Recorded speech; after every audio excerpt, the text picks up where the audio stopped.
right this minute, there are laws, curfews being passed to keep teenagers like these, off the streets of our cities, getting those who are under 16 or 17 indoors by 11 or 12 o'clock at night.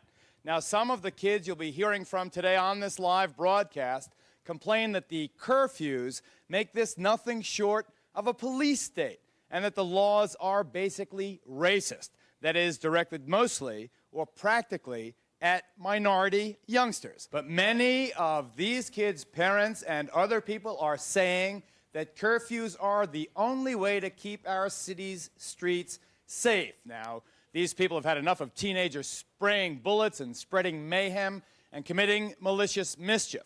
Assemblywoman Joanna Gregory-Scocchi, for example, firmly believes in teen curfew. Isn't that right, Joanna? Yes, it is. Why? The legislation that was passed in Newark was passed by Senator Rice directly in response to the auto thefts that were going on in Newark. Right, the carjackings. And these kids, it's not only for the protection of the other residents in the city, but it's also for the protection of these kids. These kids are dying on the streets. It's different than it was 10 years ago. Well, I beg to differ with that. Who are you, sir? I'm Chief Geraldo Rivera, and keep it with the Pan-African International Movement. From where? Orlando, Florida. Okay, why? Orlando also has a curfew, ladies and gentlemen. Yes, it does. I think we're missing the entire picture here. As far as I'm concerned, the whole curfew fiasco is really racist by nature. The very implication, the nature of curfew is racist. It's racist by design. Simply because, let me finish explaining my position here. I haven't just come this way yesterday. Curfew became an issue only when young blacks decided to cross the railroad track and go into the inner city downtown district. Therefore, everybody become alarmed. You're talking about Orlando and the tourist district where the curfew is centered. It isn't citywide. It is a 12 or 15 block. They have drawn a demarcation line. Right. But I'm even going beyond that. Well, even when you deal with the citywide curfew, it's only pertaining to the urban cities where they are redeveloping the downtown district. It's politics. What do you mean? All right. It was a lot of people stealing cars in Newark. You know what I'm saying? It got real bad. So society, people in Newark, citizens in Newark, like asking the mayor, what you want to do? You know what I'm saying? People stealing cars every day, every night. My car going, or somebody complaining about stolen cars, drugs, like that. That's not the little kids, that's the older people, you know what I'm saying? Even though like the young ones, we supposed to go to school or whatever.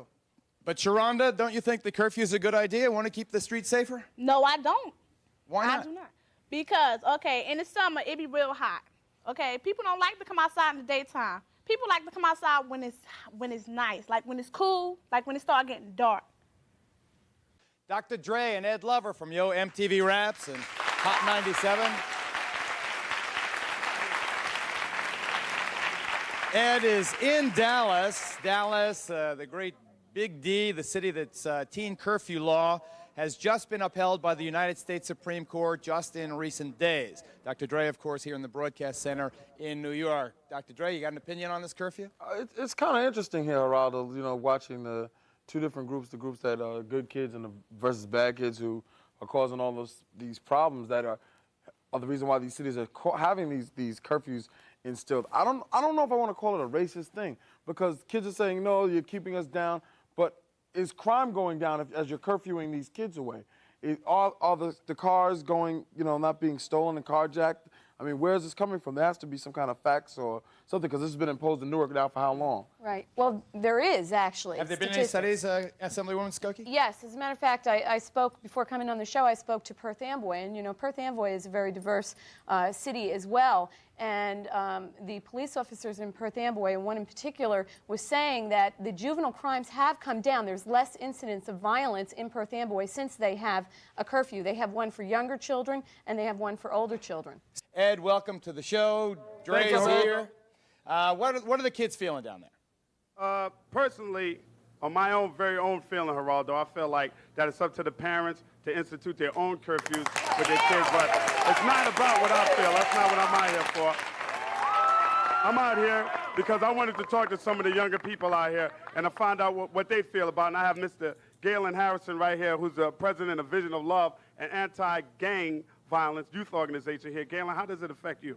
Well, it affects us on a basis that the youth are going to do what they want to do regardless. So I think we can talk about the problem all day long, and I think it's time to offer some solutions. So what I feel that we need to do is start listening to the youth, basically breaking it down. They put the curfew out because they want to stop things like youth violence. Now, do you also feel that it's only the minorities that are being affected by this curfew? I think the minorities are going to be mostly affected because the police are not going to roll through the north side trying to, deal with the whites. They're going to deal with the blacks. Side of Dallas.